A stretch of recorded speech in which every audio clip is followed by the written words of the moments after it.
அத்தை மாமா வீட்டுக்கு வந்திருக்காங்க. ஸோ ஊர்லேருந்து என்ன திங்ஸ்லாம் நம்மளுக்கு கொண்டு வந்திருக்காங்க அப்படின்றது தான் இந்த வீடியோ. ஸோ இந்த காரபூந்தி வந்து என்னோடய பையனோட ரொம்ப ஃபேவரெட்டு.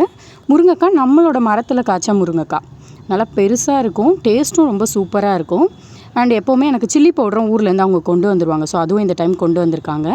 அண்ட் இதை அண்ணி கொடுத்து விட்ட வேர்க்கடலை, இதை வந்து நம்ம நிலக்கடலைன்னு சொல்லலாம், வேர்க்கடலை, அப்புறம் வேறு என்னென்ன நேம், ஊரில் வந்து கலக்கா அப்படின்னும் சொல்லுவாங்க. நல்லா பச்சை கடலை இது. ஸோ தோட்டத்துலேருந்து எடுத்துகிட்டு வந்தது. அண்ட் நம்மளுக்கு கொஞ்சம் ஃப்ரூட்ஸும் வாங்கிட்டு வந்திருக்காங்க. Apple and pomegranate, grapes. அதுக்கப்புறம் இது நம்ம வீட்டு நாட்டுக்கோழி முட்டை. அண்ட் இதுவும் என்னோடய சன்னுக்கு ரொம்ப பிடிச்ச அந்த ஆல்வலி சிப்ஸு. இது ரொம்ப பிடிக்கும் அவனுக்கு, எப்போவுமே விரும்பி சாப்பிட்ற ஒரு ஐட்டம். அண்ட் இது வந்து ரொம்ப ஃபேவரட்டான ஒரு விஷயம் எனக்கு. வாட்டர் ஆப்பிள் சீசன் இப்போ அங்கே ஸ்டார்ட் ஆகிடுச்சு. ஸோ நான் நேரில் இன்னும் போய் பார்க்கல. பட் எனக்காக அவங்க வாட்டர் ஆப்பிள் கொண்டு வந்திருந்தாங்க. கொத்து கொத்தாக காய்க்கும். நான் ஊருக்கு போனேன் அப்படின்னா கண்டிப்பாக இந்த மரம் எல்லாமே உங்களுக்கு நான் காமிக்கிறேன். இந்த சிக்குவும் நம்மளோட மரத்துலேருந்து எடுத்துகிட்டு வந்த சிக்கு தான்.